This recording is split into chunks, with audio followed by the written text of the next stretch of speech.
ते म्हणजे आपल्या 3.5 हाताच्या देहामध्ये बाहेरील जगात कितीही राग द्वेष उफाळत असला तरी इथे मात्र वैवेक्षा या 4 ब्रह्मविहाराची निर्मिती हो.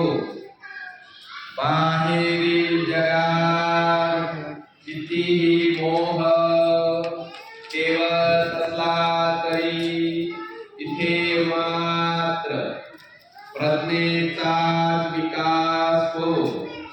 मोह म्हणजे अज्ञान, प्रज्ञा म्हणजे शहाणपणा.